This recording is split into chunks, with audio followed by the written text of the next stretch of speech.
This week, a judge in Florida slapped Republican Representative Corey Mills with a restraining order for allegedly harassing his ex-girlfriend, who also happens to be the current reigning Miss United States.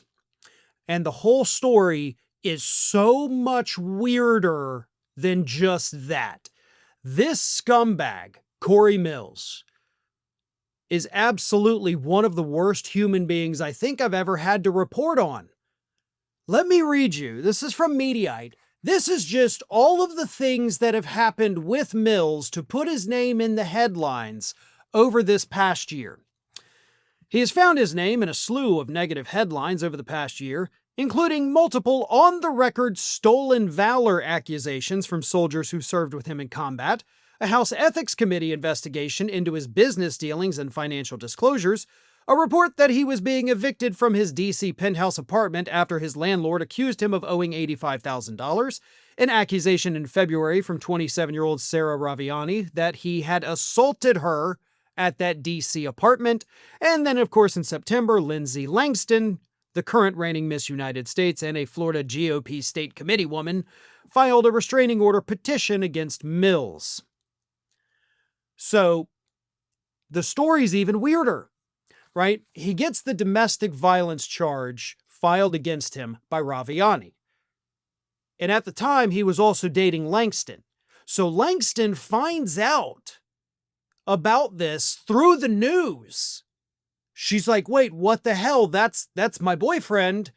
And he's living with this other woman and allegedly beat the hell out of her. Now, she ended up recanting her story and the charges were dropped, even though the cops did document fresh bruises on her when she initially filed the complaint and they came to the apartment. So there was potentially evidence. She at least was bruised by something, but she later did not press charges. So he got away with that, but he didn't get away with cheating on his girlfriend. So that's why she broke up with him. And then, according to the petition for a restraining order, she says she broke up with him after learning he was in a relationship with Raviani, but he continued to aggressively pursue and harass her for months, ignoring her repeated rejections and requests to leave her alone. According to Langston, the threats from Corey intensified over time and included emotional manipulation, physical violence against whoever I date in the future, and threats to release nude images and sexually explicit videos of her, which would violate the Miss United States pageant's code of conduct and jeopardize her crown. Now, when Mills had to go in front of the judge in Florida to explain, like, hey, no, none of this happened. He was like, I deleted all that stuff, and I also broke my phone, so I couldn't even access it if I wanted to. And the judge said, I don't believe a word you're saying. This is a sitting United States congressman. And the judge was like, you're full of crap, dude. Let me read you this. During the 2 days of testimony, Mills denied threatening Langston or her potential future partners, claimed he had deleted any compromising videos of her, and claimed he couldn't access them anyway because his phone was damaged. The judge did not find Mills believable, describing the congressman's testimony about his relationship with Langston as, quote, difficult to comprehend and, for the most part, incomprehensible, and added that Mills, quote, offered no credible rebuttal. The judge wrote in the order that Mills never told the truth to Langston concerning his relationship with Raviani until he was placed under oath in this matter and underwent a vigorous cross-examination on September 26th, including being confronted with social media postings made by Raviani. So he's got a restraining order against him now. You can't contact her on social media. You can't be within so many feet of her. And of course, the restraining order is going to be in effect until January 1st. So you would think, right, that Republicans in Congress would be like, holy hell, we got another scumbag in our midst. We got to do something about it. But oh no, not these Republicans, because at this point, they can't afford to lose a single member. So Mike Johnson was asked about these, allegations against him, the restraining order, on Wednesday, and here's what Mike Johnson said. I have not heard or looked into the details of that. I've been a little busy. We have a House Ethics Committee. If it warrants that, I'm sure they'll look into that. Look, you have to ask Representative Mills about that. I mean, he's been a faithful colleague here. I know his work on the Hill. I mean, I don't know all the details of all the individual allegations and what he's doing in his outside life. You have to ask him about that. Let's talk about things that are really serious. How about you have a member of your caucus that might be a little psychotic? That seems kind of serious. The judge said the threats that he made were in fact made. Okay? Those are threats that a psycho would make. And if, of course, he did, which again, he was never charged, obviously not prosecuted because of that. If he did beat the hell out of his other girlfriend, also psychotic. But again, because that one was not charged and prosecuted, we cannot go down that path. But the messages alone seem to be a little psychotic. So you're going to tell me that that's not a serious matter, Mike Johnson? You're going to dismiss it just like you guys have dismissed the racist messages from the Young Republicans group chat? This is your party. This is who you are. You're racist, woman-hating, woman-beating, misogynistic, controlling psychopaths. That is who you guys are now. And you're going to act like, nope, that's no big deal. Well, that says a lot about your character as well, Mike Johnson. The Trump administration has removed yet another U.S. attorney from the office of the Western District of Virginia. That, of course, is where the man was removed just a few weeks ago, then immediately replaced with Donald Trump's insurance lawyer, Lindsay Halligan, who 2 days later filed charges against James Comey, and then a week and a half after that filed charges against Letitia James. But the most recent man to be ousted was a man by the name of Todd Gilbert. Todd Gilbert was given the task of investigating all of those agents who worked on the Russia case, as Trump calls it, or hoax, as he calls it. Because they wanted to charge the federal agents who worked on it. Okay? They were given a task, a legal task. And when I say legal, it's not just we're trying to find the legality of this. It was totally legal for them to do this investigation. But because Donald Trump can't sleep at night because he's still so mad about it, they instructed Todd Gilbert, go find what you can on these agents so that we can charge them criminally. So Gilbert, being a good foot soldier at the time, said, okay, I guess if you want me to, I'll look into it. And he did look into it. He spent the last few months investigating these individuals and recently came back with news that the Trump administration didn't want to hear. And that news was, of course, there's nothing to prosecute anybody for. They were part of a legal investigation. They did not do anything wrong, despite what you say, Donald. They did everything by the book. Everything they did was within the scope of an actual real investigation. I got nothing. I can't prosecute these people. So the Trump administration said, oh, okay, good to know. Pack your crap and get out of here. He's gone because he couldn't manufacture evidence against Donald Trump's so-called political enemies. So, what does this mean? First and foremost, it means probably within a week, we're going to see indictments against the people who conducted the Mueller investigation. That's what's going to happen. It's what happened with Comey, right? The previous prosecutor said there's nothing here to prosecute him for. He gets replaced. 2 days later, Comey is indicted. So, with Todd Gilbert now being gone, I imagine whoever his replacement is going to be somebody handpicked by the administration to do their bidding for that specific purpose. And we will see indictments probably within a week or two, maybe sooner.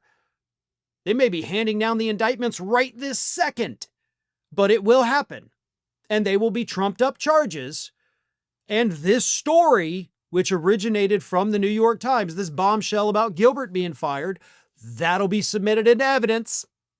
Just like Donald Trump's Truth Social post that was supposed to be a private message to Pam Bondi. The problem is not necessarily that we all can see exactly what's happening, right? That makes it easier for the courts to be able to dismiss. That makes it easier for the defendants to be able to win the case. That part we all know.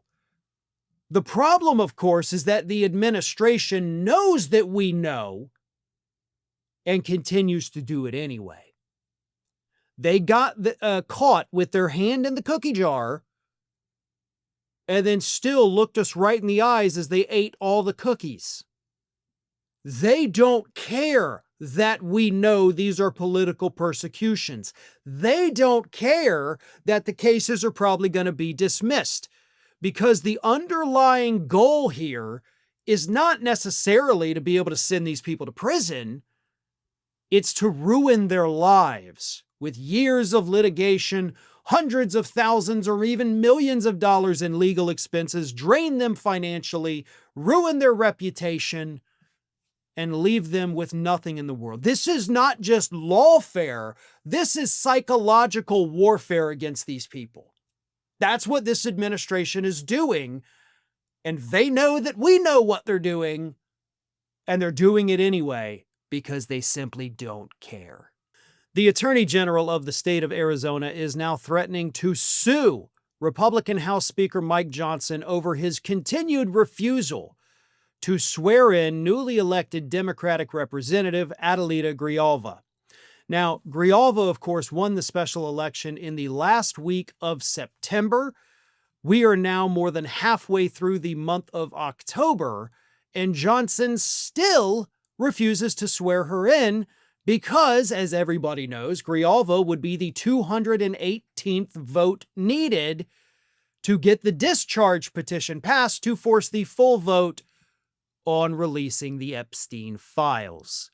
And Johnson has given us a myriad of different excuses as to why he cannot do this. We're busy with budget stuff. We're in a government shutdown. We can't do it because I don't like to do it before noon and she wasn't available. Like all kinds of crazy crap. But the biggest one, of course, is he's trying to blame the shutdown for it. And that, of course, is not a valid excuse. She can still be sworn in. You're still in D.C. You've been doing multiple press conferences per week from D.C. There is no reason for this not to happen. So Arizona Attorney General Chris Mays says that she is considering suing Johnson for the delay because it's denying the people in her state of representation in Congress, even if the government is shut down. She said that the speaker's ever-shifting, unsatisfactory, and sometimes absurd excuses for delaying Grijalva swearing in are ridiculous. She warned that she would seek judicial relief if Johnson did not immediately provide a timeline for Grijalva to be admitted to her Arizona seat. May said she will have no other choice but to take Johnson to court unless he swears in Grijalva soon. She said, quote, "There's no legitimate reason for him to refuse to swear her in right now. No other reason that I can think of, except that perhaps she's the final vote to just discharge the Epstein files. And it's not fair for Mike Johnson to be holding the state of Arizona hostage because he doesn't want to release the Epstein files." Now, for those of you who might be thinking, maybe a MAGA person stumbled upon this segment and they're like, but the government shut down, so he can't do anything, so libs. Actually, he can. There's what's called a pro forma session of Congress, which of course is not a legislative session. What they do is they call a pro forma session. Those members who want to show up do show up. You don't have to. It's not required. There are no votes. But a pro forma session is a constitutional tool that is used to swear in new members, among other things, when they're not in session. They could do it at midnight. They can do it on a weekend. They can do it during a government shutdown. And Johnson already did it twice this year. Earlier this summer, Congress was not in session, right? They're on their summer break. They're having fun. Well, 2 Republicans were elected in special elections, but Congress was in recess. So what did Mike Johnson do? The next day after those elections, he held a pro forma session and swore them in within 24 hours of their victories. 2 people. The next effing day. So we know that he knows how to do a pro forma session. We know he's done it this very year to fill Republican seats. So I say, Arizona Attorney General Chris Mays, why are you waiting to file something in court? Do it right now. He's not going to swear in Grijalva until he is absolutely forced to do it with no choice whatsoever. File the lawsuit against him right now. Don't threaten it, just effing do it. Otherwise, the people of Arizona will continue to get screwed, and Mike Johnson will continue to get away with protecting one of the most perverted people to ever serve in the White House. So file the damn lawsuit right now. Donald Trump is not good at many things. In fact, I would argue that Donald Trump is only good at one thing, and that is separating stupid people from their money. I mean, when it comes to doing that, Donald Trump is absolutely top of the game. Nobody does it better than Donald Trump when it comes to conning people who love him. And he's done it most recently, of course, with those really tacky, disgusting-looking Trump watches, which, for the record, he's still hawking on cable news as of now. They are still running commercials featuring Donald Trump selling these gaudy, cheaply made, but overpriced Trump watches. And the people who have bought them are pissed off beyond belief over how crappy they really are. Now, a couple weeks ago, I told you the story about the couple that spent, hundreds of dollars. The guy bought it for his wife, this gorgeous Trump watch. It was pink. And when they got it, it said rump instead of Trump. And it was from the official website. But the T was missing, so he gave his wife a Trump watch that just said rump. So that was the first indication that, hey, these aren't really on the level. But according to an analysis by the Daily Beast of the reviews on the Trump watch's website, more than 57% of them are negative. 57% actually gave it a 1-star review. And here is just a sampling of some of those wonderful reviews from pissed off MAGA fans who purchased these Trump watches that range in price, by the way, from $500 all the way up to $5,389. One woman said, "My daughter's ordered a Trump watch and after 5 months of waiting have not received anything. It's a shame this company is not holding to President Trump's high standards. This was a present for my 80th birthday." I'm sorry your kids hate you. I mean, look, you get what you pay for. A fool and their money are soon parted. What other idiom do you want me to throw out there for you? You friggin' deserve this. I don't feel bad for you. Oh man, the con man conned me again. I wish he knew this company. He knows. He knows. He's hawking them on TV right now, right this minute, probably. He's in cahoots with them. He knows it's a crappy product. Do you know how we know he knows it's a crappy product? He doesn't wear one. Did you ever think about that, you dumbass? If the product's so good, why is he not wearing it? Huh? A little bit of thought will go a long way to save you a lot of money. But that's just one. Another customer said, "Do not order anything from these people. Took my money, then nothing. It finally dawned on me that I was scammed. Avoid ordering anything from these people." I love how he's like, it finally, after months, he finally came to the realization that he was scammed. Wait a minute. Hang on. Hang on. Yeah, I was scammed. 5 months down the road, light bulb goes off. Another one says, "No watch delivered, endless lines of customer service, hollow responses." Another says, "Order to watch July." July spelled Juli. "Order to watch July 10. Haven't got it yet. I plan to sue. This is a scam." Another said, absolutely horrible customer service. Do not buy any of these garbage products. Avoid like the plague. Oh boy. You guys did this to yourselves.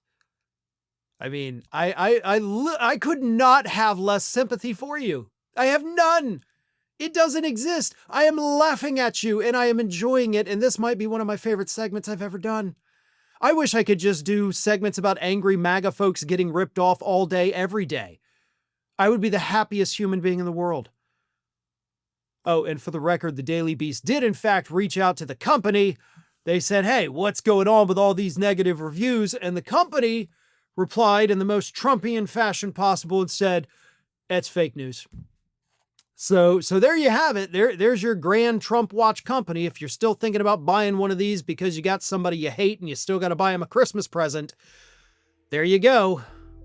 Trump watches are still for sale and they're still as crappy as ever.